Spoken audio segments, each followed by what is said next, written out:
Hello எல்லாருக்கும் மிகப்பெரிய வணக்கம் சொல்லிட்டு வந்தாச்சு உங்க ஆர்ஜே பொறுக்கோ வந்தாச்சு என்ன மூவி ரிவ்யூட வந்திருக்கேன் அப்படின்னு பார்த்தீங்கன்னா மிஸ்டர் ஹவுஸ் கீப்பிங் ட்ரெய்லர் எல்லாம் பார்த்துருப்பீங்க. இந்த படத்தோட டைரக்டர் அருண் ரவிச்சந்திரன். இந்த படத்தில் ஹரிபாஸ்கர், லாஸ்லியா, இளவரசி இவங்க எல்லாரும் நடிச்சிருக்காங்க. பிக் பாஸ் லாஸ்லியா தான். அப்புறம் ஹரிபாஸ்கர் இதில் வந்து பிக் ஸ்க்ரீனில் அறிமுகமாகிறார். ஆல்ரெடி யூடியூப்ல நிறைய கண்டென்ட் வீடியோஸ் போட்டு பிரபலமானவர் தான் இவர். அதுக்கப்புறம் இளவரசி இன்னும் நிறைய கேரக்டர்ஸ் இதில் நடிச்சிருக்காங்க. ஓகே, படத்தோட கதை என்ன அப்படின்னா ஓப்பனிங் சீன்லேயே காலேஜ் லாஸ்லியா கிட்ட நம்ம ஹீரோ போயிட்டு லவ் சொல்றாரு.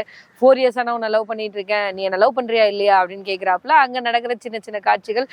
2 டீமா பிரிஞ்சிருக்காங்க. ஹீரோ ஒரு டீம், ஹீரோயின் ஒரு டீம். அதுக்கப்புறம் ஹீரோயின் நான் லவ் பண்ணல உன்ன அப்படின்றாங்க. அப்புறம் ஹீரோ ஒரு சபதம் கொடுக்குறாரு, 4 வருஷம் டைம், அதுக்குள்ள இன்னொரு நல்ல உன்னைய விட அழகான ஒரு பொண்ணை நான் லவ் பண்ணி கல்யாணம் பண்ணி வாழ்க்கையில பெருசாகி காட்டுறேன், இல்லைனா உன் வீட்டில் நான் வேலைக்காரனா இருக்கேன் அப்படின்னு சவால் விட்டு போறாரு. 4 வருஷம் கழிச்சு பார்த்தா இன்னொரு பொண்ணை லவ் பண்ணிட்டு அந்த பொண்ணு வேற ஒருத்தரை கல்யாணம் பண்ணிக்கிச்சு. ஒன் சைட்ல தான் கல்யாணம் பண்ணிச்சுன்னு அழுதுட்டு ஒரு மொட்டை மாடல சீன் ஓப்பன் பண்றாங்க. அதுக்கப்புறம் அவரோட ஃப்ரெண்ட்ஸ் எல்லாம் கூட டிராவல் பண்றாங்க. எல்லாருமே வந்து ஒரு ஒரு காமெடிக்கான கான்செப்டா தான் கொண்டு வந்து போட்டிருக்க. ஆர்டிஸ்டுமே அப்படிதான் போட்டிருக்காங்க.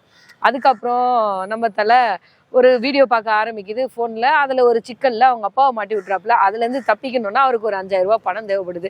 அதை என்ன பண்ணலாம் அப்படின்னு யோசிச்சிட்டே இருக்கும்போது ஒரு பெரிய வில்லால வேலைக்கு ஆள் கேட்குறாங்க, ஹவுஸ் கீப்பிங்காக ஆள் கேட்குறாங்க. அங்கே போயிட்டு போனால் ஃபஸ்ட்டு மாதம் சம்பளத்தை வந்து அட்வான்ஸாக இன்றைக்கே கொடுத்துருவாங்க அக்ரிமெண்ட் போட்டு அப்படின்னு சொன்னோடனே ஓகே பிளான் பண்ணி அந்த 5000 ரூபாய் இங்கே வந்துடும் அப்படின்னு சொல்லி போய் ஒரு வீட்டில் ஹவுஸ் கீப்பிங்காக இருக்கிறதுக்காக போகிறாரு. அங்கே அந்த ஹவுஸ் கீப்பிங் யார் இருக்காங்க அந்த வீட்டுக்குள்ள, அதான் லாஸ்லியா. ஸோ அங்கேருந்து கதை ஆரம்பிக்குது. அதுக்கப்புறம் இவங்க 2 பேருக்குள்ள உண்டான விஷயம், லாஸ்லியா இவரை டார்ச்சர் பண்ணுறதும், இவர் அவங்களுக்கு அடங்கி போகிறதும், வீட்டில் வந்து இளவரசி அவங்க அப்பாவா இருக்காரு, அவர் பண்ணுற அட்டகாசங்கள், அப்பா மகனுக்கு உண்டான அந்த விஷயங்கள், முதல்ல நீ இதில் அரியஸ் வச்சதெல்லாம் முடிடான்னு சொல்கிற அப்பா, அதுக்கப்புறம் அடிக்கிற அப்பா, பயந்து ஓடுற பையன், அதான் அம்மா வந்து பாசமான அம்மா என்ன பண்ணாலும் நீ சாப்பிட்றா அப்படின்னு ஊட்டி விடுற அம்மா, உக்காந்துருக்க இடத்துல தண்ணி எடுத்துட்டு வந்து கை கழுவு வைக்கிற அம்மா.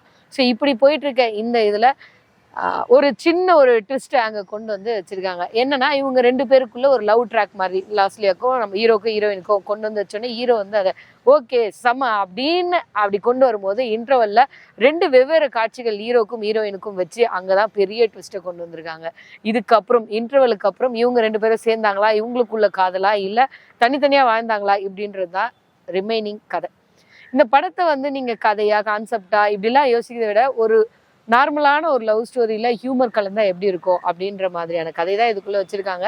ஹீரோ பண்ணுற ஒரு சில ஸ்டார்டிங் விஷயங்கள்லாம் என்னப்பா அப்படின்னு இருந்தாலும் அப்புறம் போக போக இவரெல்லாம் பார்க்க பிடிச்சிரும் அப்படின்னு சொல்லுவாங்களே, அந்த மாதிரி அவரை பார்க்க அடுத்தடுத்த காட்சிகளில் சூப்பரில் அப்படின்ற ஒரு தோணலை கொண்டு வந்து சின்ன எமோஷனை உள்ளே கனெக்ட் பண்ணியிருக்காங்க. கண்டிப்பாக தியேட்டரில் போய் பார்க்கக்கூடிய படம் தான். எல்லாரும் எதிர்பார்த்த மாதிரியான நிறைய காட்சிகளும் இதில் வந்து ஆட் பண்ணியிருப்பாங்க செகண்ட் ஹாஃபில். அதனால் தியேட்டரில் போய் படத்தை பாருங்கள்.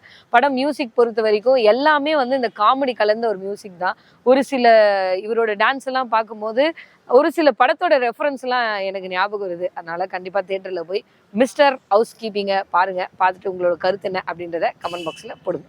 அடுத்த ரிவ்யூவில் வந்து சந்திக்கிறேன். டாடா பை பை சொல்லுதுங்க. அர்ஜி இருக்கும்.